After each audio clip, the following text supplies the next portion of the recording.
Dollar ಅಧಿಪತ್ಯಕ್ಕೆ RBI big ಸೆಡ್ಡು. BRICS digital currency link plan. Vijaya Karnataka web ವೀಕ್ಷಕರಿಗೆ ನಮಸ್ಕಾರ. ನಾನು ಶಿವಮೂರ್ತಿ ಸರ್ಬಾ.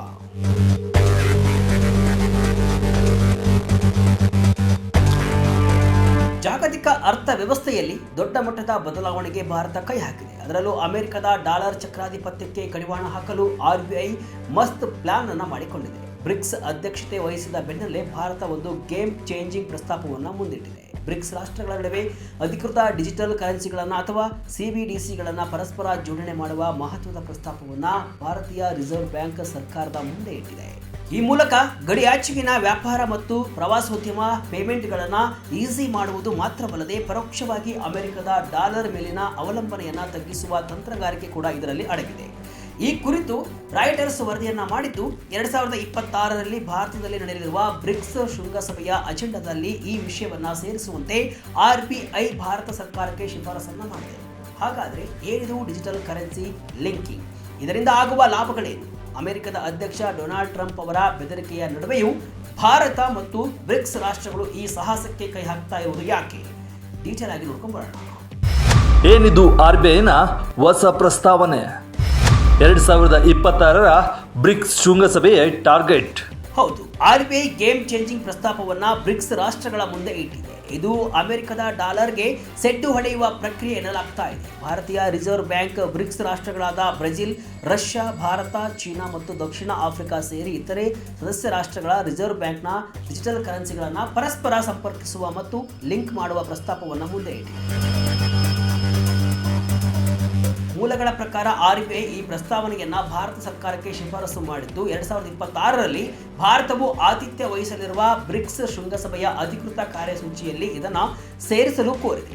ಈ ವರ್ಷಾಂತ್ಯದಲ್ಲಿ ಬ್ರಿಕ್ಸ್ ಶೃಂಗಸಭೆ ನಡೆಯಲಿದ್ದು ಅಲ್ಲಿ ಈ ವಿಷಯ ಪ್ರಸ್ತಾಪವಾಗುವ ಸಾಧ್ಯತೆ ಇದೆ. ಒಂದು ವೇಳೆ ಆ ಶಿಫಾರಸು ಅಂಗೀಕಾರವಾದರೆ ಇದೇ ಮೊದಲ ಬಾರಿಗೆ ಬ್ರಿಕ್ಸ್ ಸದಸ್ಯ ರಾಷ್ಟ್ರಗಳ ಡಿಜಿಟಲ್ ಕರೆನ್ಸಿಗಳನ್ನು ಜೋಡಿಸುವ ಪ್ರಸ್ತಾಪವು ಅಧಿಕೃತವಾಗಿ ಚರ್ಚೆಗೆ ಬರಲಿದೆ.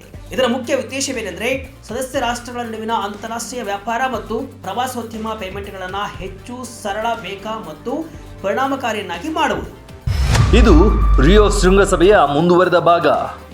Payment ಸಿಸ್ಟಮ್ಗಳ inter ಆಪರೇಬಿಲಿಟಿ. RBIನ ಈ ಪ್ರಸ್ತಾಪವು ಏಕಾಏಕಿ ಬಂದಿದ್ದಲ್ಲ. ಇದು 2025ರಲ್ಲಿ ರಿಯೋ ಡಿ ಜನೈರೋದಲ್ಲಿ ನಡೆದ ಬ್ರಿಕ್ಸ್ ಶೃಂಗಸಭೆಯ ಘೋಷಣೆಯ ಮುಂದುವರೆದ ಭಾಗವಾಗಿದೆ. ರಿಯೋ ಶೃಂಗಸಭೆಯಲ್ಲಿ ಸದಸ್ಯ ರಾಷ್ಟ್ರಗಳ ಪೇಮೆಂಟ್ ಸಿಸ್ಟಮ್ಗಳ ನಡುವೆ ಇಂಟರ್ ಆಪರೇಬಿಲಿಟಿ ಅಥವಾ ಪರಸ್ಪರ ಕಾರ್ಯನಿರ್ವಹಣೆಯನ್ನ ಸಾಧ್ಯವಾಗಿಸುವ ಮೂಲಕ ಗಡಿಯಾಚೆಗಿನ ವಹಿವಾಟುಗಳನ್ನು ಹೆಚ್ಚು ಪರಿಣಾಮಕಾರಿಯಾಗಿಸಲು ಒತ್ತನ್ನು ನೀಡಲಾಗಿತ್ತು. ಈಗ RBI ಆ ಘೋಷಣೆಯನ್ನ ಕಾರ್ಯರೂಪಕ್ಕೆ ತರಲು ಡಿಜಿಟಲ್ ಕರೆನ್ಸಿಗಳ ಲಿಂಕಿಂಗ್ ಐಡಿಯಾವನ್ನ ಮುಂದೆ ಇಟ್ಟಿದೆ. ಭಾರತದ ಡಿಜಿಟಲ್ ರೂಪಾಯಿಯನ್ನ ಇತರ ರಾಷ್ಟ್ರಗಳ CBDCಗಳೊಂದಿಗೆ ಜೋಡಿಸುವ ಮೂಲಕ ಗಡಿಯಾಚೆಗಿನ ವಹಿವಾಟುಗಳನ್ನು ತ್ವರಿತಗೊಳಿಸಲು ಮತ್ತು ರೂಪಾಯಿಯ ಜಾಗತಿಕ ಬಳಕೆಯನ್ನು ಹೆಚ್ಚಿಸಲು RBI ಸಾರ್ವಜನಿಕವಾಗಿ ಆಸಕ್ತಿಯನ್ನು ವ್ಯಕ್ತಪಡಿಸಿದೆ. ಆದಾಗ್ಯೂ ರೂಪಾಯಿಯ ಜಾಗತಿಕ ಬಳಕೆಯನ್ನು ಉತ್ತೇಜಿಸುವ ತನ್ನ ಪ್ರಯತ್ನಗಳು ಡಾಲರ್ನ ಕಡೆಗಣಿಸುವ ಅಥವಾ ಡಿ-ಡಾಲರೈಸೇಷನ್ ಗುರಿಯನ್ನು ಹೊಂದಿಲ್ಲ ಅಂತ RBI ಸ್ಪಷ್ಟಪಡಿಸಿದೆ. ಆದರೆ ಭೌಗೋಳಿಕ ರಾಜಕೀಯ ಬದಲಾವಣೆಯ ಹಿನ್ನೆಲೆಯಲ್ಲಿ ಈ ಬೆಳವಣಿಗೆಗಳು ಮಹತ್ವವನ್ನು ಪಡೆದುಕೊಂಡಿದೆ. 2022ರ ಡಿಸೆಂಬರ್ನಲ್ಲಿ ಈ ರೂಪಿ ರಿಲೀಸ್. ಚೀನಾದಿಂದ ಡಿಜಿಟಲ್ ಯುವಾನ್ಗೆ ಉತ್ತೇಜನ. ಸದ್ಯ ಬ್ರಿಕ್ಸ್ ಒಕ್ಕೂಟದ 5 ಪ್ರಮುಖ ಸದಸ್ಯ ರಾಷ್ಟ್ರಗಳಾದ ಬ್ರೆಜಿಲ್, ರಷ್ಯಾ, ಭಾರತ, ಚೀನಾ ಮತ್ತು ದಕ್ಷಿಣ ಆಫ್ರಿಕಾ ಸೇರಿ ಯಾರೂ ಕೂಡ ತಮ್ಮ ಡಿಜಿಟಲ್ ಕರೆನ್ಸಿಗಳನ್ನು ಸಂಪೂರ್ಣವಾಗಿ ಬಿಡುಗಡೆ ಮಾಡಿಲ್ಲ. ಆದರೆ ಎಲ್ಲ 5 ರಾಷ್ಟ್ರಗಳು ಪ್ರಾಯೋಗಿಕ ಯೋಜನೆಗಳನ್ನು ಅಥವಾ ಪೈಲಟ್ ಪ್ರಾಜೆಕ್ಟ್ಗಳನ್ನು ನಡೆಸುತ್ತಿವೆ. ಆದರೆ ಎಲ್ಲ 5 ರಾಷ್ಟ್ರಗಳು ಪ್ರಾಯೋಗಿಕ ಯೋಜನೆಗಳನ್ನು ಅಥವಾ ಪೈಲಟ್ ಪ್ರಾಜೆಕ್ಟ್ಗಳನ್ನು ನಡೆಸುತ್ತಿವೆ. ಭಾರತದ ಡಿಜಿಟಲ್ ಕರೆನ್ಸಿಯಾದ ಈ ರೂಪಿ 2022ರ ಡಿಸೆಂಬರ್ನಲ್ಲಿ ಬಿಡುಗಡೆಯಾದಾಗಿನಿಂದಲೂ ಇಲ್ಲಿಯವರೆಗೆ ಒಟ್ಟು 7 ಮಿಲಿಯನ್ ರಿಟೇಲ್ ಯೂಸರ್ಸ್ ಅನ್ನು ಆಕರ್ಷಿಸಿದೆ. RBI ಆಫ್ಲೈನ್ ಪೇಮೆಂಟ್ಗಳನ್ನು ಆಕ್ಟಿವ್ ಮಾಡುವ ಮೂಲಕ ಸರ್ಕಾರಿ ಸಬ್ಸಿಡಿ ವರ್ಗಾವಣೆಗಳಿಗೆ ಪ್ರೋಗ್ರಾಮೆಬಿಲಿಟಿ ಒದಗಿಸುವ ಮೂಲಕ ಹಾಗೂ ಫಿನ್ಟೆಕ್ ಸಂಸ್ಥೆಗಳಿಗೆ ಡಿಜಿಟಲ್ ಕರೆನ್ಸಿ ವಾಲೆಟ್ಗಳನ್ನು ನೀಡಲು ಅನುಮತಿಸುವ ಮೂಲಕ ಈ ರೂಪಿ ಅಳವಡಿಕೆಯನ್ನು ಉತ್ತೇಜಿಸ್ತಾ ಇದೆ. ಇತ್ತ ಚೀನಾ ಕೂಡ ತನ್ನ ಡಿಜಿಟಲ್ ಯುವಾನ್ನ ಅಂತಾರಾಷ್ಟ್ರೀಯ ಬಳಕೆಯನ್ನು ಹೆಚ್ಚಿಸಲು ಪ್ರತಿಜ್ಞೆ ಮಾಡಿದೆ. ಅಮೆರಿಕದ ಕೆಂಗಣ್ಣು, ಟ್ರಂಪ್ ಎಚ್ಚರಿಕೆ. ಬ್ರಿಕ್ಸ್ ವಿರುದ್ಧ ವಾಣಿಜ್ಯ ಯುದ್ಧದ ಭೀತಿ. RBIನ ಈ ನಡೆ ಅಮೆರಿಕಕ್ಕೆ ಖಂಡಿತವಾಗಿಯೂ ಕಿರಿಕಿರಿ ಉಂಟು ಮಾಡುವ ಸಾಧ್ಯತೆ ಇದೆ. ಯಾಕಂದ್ರೆ ಡಾಲರ್ ಅನ್ನ ಬೈಪಾಸ್ ಮಾಡುವ ಅಥವಾ ಕಡೆಗಣಿಸುವ ಯಾವುದೇ ನಡೆಯ ವಿರುದ್ಧ ಅಮೆರಿಕ ಮೊದಲಿನಿಂದಲೂ ಎಚ್ಚರಿಕೆ ನೀಡುತ್ತಲೇ ಬಂದಿದೆ. ಅಮೆರಿಕದ ಅಧ್ಯಕ್ಷ ಡೊನಾಲ್ಡ್ ಟ್ರಂಪ್ ಅವರು ಈ ಹಿಂದೆಯೇ ಬ್ರಿಕ್ಸ್ ಒಕ್ಕೂಟವನ್ನ ಅಮೆರಿಕ ವಿರೋಧಿ ಅಂತ ಕರೆದಿದ್ರು. ಅಷ್ಟೇ ಅಲ್ಲ, ಬ್ರಿಕ್ಸ್ ಸದಸ್ಯ ರಾಷ್ಟ್ರಗಳ ಮೇಲೆ ಸುಂಕಗಳನ್ನು ಕೂಡ ಅಥವಾ ಟ್ಯಾರಿಫ್ಗಳನ್ನು ವಿಧಿಸುವುದಾಗಿ ಬೆದರಿಕೆ ಕೂಡ ಹಾಕಿದ್ದಾರೆ. ಟ್ರಂಪ್ ಅವರ ಈ ವಾಣಿಜ್ಯ ಯುದ್ಧದ ವಾಕ್ಸಮರ ಮತ್ತು ಬೆದರಿಕೆಗಳಿಂದಾಗಿ ಬ್ರಿಕ್ಸ್ ಒಕ್ಕೂಟ ಮತ್ತೆ ಸುದ್ದಿಯಲ್ಲಿದೆ. ಬ್ರಿಕ್ಸ್ನೊಂದಿಗೆ ಮೈತ್ರಿ ಮಾಡಿಕೊಳ್ಳುವ ಅಥವಾ ಹೊಂದಾಣಿಕೆ ಮಾಡಿಕೊಳ್ಳುವ ದೇಶಗಳಿಗೂ ಎಚ್ಚರಿಕೆ ನೀಡಲಾಗಿದೆ. ಇಂತಹ ಸಂದರ್ಭದಲ್ಲಿ ಅಮೆರಿಕದ ಡಾಲರ್ ಮೇಲಿನ ಅವಲಂಬನೆಯನ್ನು ತಗ್ಗಿಸಲು ಡಿಜಿಟಲ್ ಕರೆನ್ಸಿಗಳ ಲಿಂಕ್ ಪ್ರಸ್ತಾಪವು ಗ್ಲೋಬಲ್ ಪಾಲಿಟಿಕ್ಸ್ನಲ್ಲಿ ಹೊಸ ಸಂಚಲನವನ್ನು ಮೂಡಿಸಬಹುದು. ಪ್ರಸ್ತುತ ಭಾರತ ಅಮೆರಿಕದೊಂದಿಗೆ ವಾಣಿಜ್ಯ ಘರ್ಷಣೆಗಳನ್ನು ಎದುರಿಸುತ್ತಿರುವ ಸಮಯದಲ್ಲಿ ರಷ್ಯಾ ಮತ್ತು ಚೀನಾದೊಂದಿಗೆ ಹತ್ತಿರವಾಗ್ತಾ ಇರುವುದು ಕೂಡ ಗಮನಾರ್ಹವಾಗಿದೆ. ತಂತ್ರಜ್ಞಾನ ಮತ್ತು ಆಡಳಿತದ ಸವಾಲುಗಳು, ವ್ಯಾಪಾರ ಅಸಮತೋಲನಕ್ಕೆ ಪರಿಹಾರವೇನು? ಆದರೆ ಬ್ರಿಕ್ಸ್ ಡಿಜಿಟಲ್ ಕರೆನ್ಸಿಗಳ ಲಿಂಕ್ ಹೇಳಿದಷ್ಟು ಸುಲಭವಲ್ಲ. ಈ ಯೋಜನೆ ಯಶಸ್ವಿಯಾಗಲು ಪರಸ್ಪರ ಕಾರ್ಯನಿರ್ವಹಿಸಬಲ್ಲ ತಂತ್ರಜ್ಞಾನ, ಆಡಳಿತಾತ್ಮಕ ನಿಯಮಗಳು ಮತ್ತು ಅಸಮತೋಲಿತ ವ್ಯಾಪಾರ ಪ್ರಮಾಣಗಳನ್ನು ಇತ್ಯರ್ಥಪಡಿಸುವ ವಿಧಾನಗಳ ಬಗ್ಗೆ ಚರ್ಚೆ ನಡೆಯಬೇಕಿದೆ ಅಂತ ಮೂಲಗಳು ತಿಳಿಸಿವೆ. ಪ್ರಮುಖವಾಗಿ ಇತರ ದೇಶಗಳ ತಾಂತ್ರಿಕ ವೇದಿಕೆಗಳನ್ನು ಅಳವಡಿಸಿಕೊಳ್ಳಲು ಸದಸ್ಯ ರಾಷ್ಟ್ರಗಳ ನಡುವೆ ಇರುವ ಹಿಂಜರಿಕೆ ಈ ಪ್ರಸ್ತಾಪದ ಪ್ರಗತಿಗೆ ಅಡ್ಡಿಯಾಗಬಹುದು. ಕಾಂಕ್ರೀಟ್ ಪ್ರಗತಿ ಸಾಧಿಸಬೇಕಾದರೆ ತಂತ್ರಜ್ಞಾನ ಮತ್ತು ನಿಯಂತ್ರಣದ ಬಗ್ಗೆ ಎಲ್ಲರ ಒಮ್ಮತ ಅಗತ್ಯ. ವ್ಯಾಪಾರ ಅಸಮತೋಲನವನ್ನು ನಿರ್ವಹಿಸಲು ಪರಿಗಣಿಸಲಾಗುತ್ತಿರುವ ಒಂದು ಪ್ರಮುಖ ಐಡಿಯಾ ಅಂದರೆ ಕೇಂದ್ರೀಯ ಬ್ಯಾಂಕುಗಳ ನಡುವಿನ ದ್ವಿಪಕ್ಷೀಯ ವಿದೇಶಿ ವಿನಿಮಯ ಸ್ಟಾಪ್ ಅರೇಂಜ್ಮೆಂಟ್ಗಳು. ವಹಿವಾಟುಗಳಿಗೆ ಸಾಪ್ತಾಹಿಕ ಅಥವಾ ಮಾಸಿಕ ಇತ್ಯರ್ಥಗಳನ್ನು ಈ ಸ್ಟಾಪ್ಗಳ ಮೂಲಕ ಮಾಡಲು ಪ್ರಸ್ತಾಪಿಸಲಾಗಿದೆ ಅಂತ ಮೂಲಗಳು ತಿಳಿಸಿವೆ.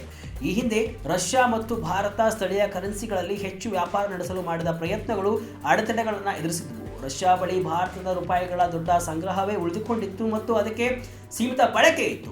ಅಂತಿಮವಾಗಿ ಅಂತಹ ಬಾಕಿ ಮೊತ್ತವನ್ನು ಸ್ಥಳೀಯ ಬಾಂಡ್ಗಳಲ್ಲಿ ಹೂಡಿಕೆ ಮಾಡಲು ಭಾರತದ ರಿಸರ್ವ್ ಬ್ಯಾಂಕ್ ಅನುಮತಿ ನೀಡಬೇಕಾಯಿತು. ಇಂತಹ ಸಮಸ್ಯೆಗಳು ಡಿಜಿಟಲ್ ಕರೆನ್ಸಿ ಲಿಂಕ್ನಲ್ಲೂ ಕೂಡ ಎದುರಾಗದಂತೆ ನೋಡಿಕೊಳ್ಳಲು ಸ್ಟಾಪ್ ಸಿಸ್ಟಮ್ ನೆರವಾಗಲಿದೆ. ಕ್ರಿಪ್ಟೋ ಕರೆನ್ಸಿ ಬೇಡ, ಸಿಬಿಡಿಸಿ ಸೇಫ್. ಸ್ಟೇಬಲ್ ಕಾಯಿನ್ಗಳ ಬಗ್ಗೆ RBI ಆತಂಕ. ಇತ್ತೀಚಿನ ದಿನಗಳಲ್ಲಿ ಜಾಗತಿಕವಾಗಿ ಸ್ಟೇಬಲ್ ಕಾಯಿನ್ಗಳ ಅಳವಡಿಕೆ ಹೆಚ್ಚಾಗ್ತಾ ಇದೆ. ಇದು ಸಿಬಿಡಿಸಿಗಳ ಮೇಲಿನ ಆಸಕ್ತಿಯನ್ನು ಸ್ವಲ್ಪ ತಗ್ಗಿಸಿದೆ. ಆದರೆ ಭಾರತವು ತನ್ನ ಈ ರೂಪಿಯನ್ನು ಸುರಕ್ಷಿತ ಮತ್ತು ಹೆಚ್ಚು ನಿಯಂತ್ರಿತ ಪರ್ಯಾಯವಾಗಿ ಬಿಂಬಿಸ್ತಾ ಇದೆ.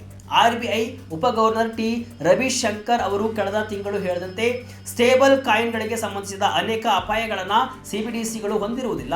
ಅಕ್ರಮ ಪಾವತಿಗಳಿಗೆ ಅವಕಾಶ ನೀಡುವುದು ಮತ್ತು ನಿಯಂತ್ರಣ ಕ್ರಮಗಳನ್ನು ಬೈಪಾಸ್ ಮಾಡುವುದರ ಹೊರತಾಗಿ ಸ್ಟೇಬಲ್ ಕಾಯಿನ್ಗಳು ಹಣಕಾಸಿನ ಸ್ಥಿರತೆ, ವಿತ್ತೀಯ ನೀತಿ ಮತ್ತು ಬ್ಯಾಂಕಿಂಗ್ ಮಧ್ಯಸ್ಥಿಕೆಗೆ ಗಂಭೀರ ಕಳವಳಗಳನ್ನು ಉಂಟು ಮಾಡುತ್ತೆ ಅಂತ ಅವರು ಎಚ್ಚರಿಕೆಯನ್ನು ಕೊಟ್ಟಿದ್ದಾರೆ.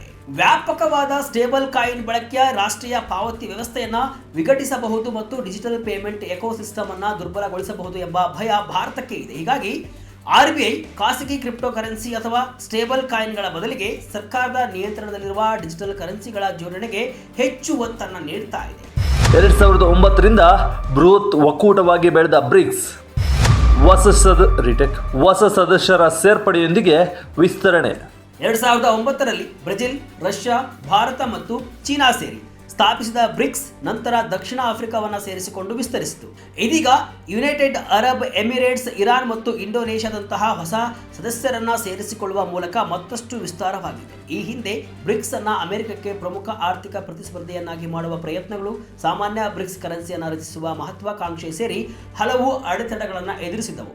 ಬ್ರೆಜಿಲ್ ತೇಲಿಬಿಟ್ಟಿದ್ದ ಸಾಮಾನ್ಯ ಕರೆನ್ಸಿ ಐಡಿಯಾವನ್ನ ನಂತರ ಕೈಬಿಡಲಾಗಿತ್ತು. ಆದರೆ ಈಗ ಡಿಜಿಟಲ್ ಕರೆನ್ಸಿಗಳ ಲಿಂಕ್ ಮಾಡುವ ಪ್ರಸ್ತಾಪ ಮತ್ತೆ ಮುನ್ನೆಲೆಗೆ ಬಂದಿದೆ. ಈಗ ಎಲ್ಲರ ಚಿತ್ತ 2026ರ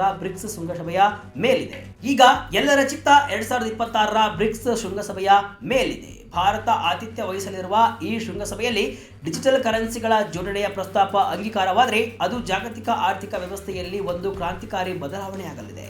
ಒಟ್ಟಿನಲ್ಲಿ ಅಮೆರಿಕದ ಡಾಲರ್ ಮೇಲಿನ ಅವಲಂಬನೆಯನ್ನ ತಗ್ಗಿಸಿ ಬ್ರಿಕ್ಸ್ ರಾಷ್ಟ್ರಗಳ ನಡುವಿನ ವ್ಯಾಪಾರವನ್ನ ಈಸಿಗೊಳಿಸಲು RBI ಈ ಹೊಸ ತಂತ್ರಕ್ಕೆ ಮುಂದಾಗಿದೆ. ಇದು ಸಕ್ಸಸ್ ಆಗುತ್ತಾ ಎಂಬುದು ಕೂಡ ಪ್ರಮುಖವಾಗುತ್ತೆ. ತಾಂತ್ರಿಕ ಮತ್ತು ರಾಜಕೀಯ ಅಡೆತಡೆಗಳು ಈ ಯೋಜನೆಗೆ ತಣ್ಣೀರು ಎರಚಲಿವೆಯಾ ಎಂಬುದನ್ನು ಕೂಡ ಕಾದು ನೋಡಬೇಕಿದೆ.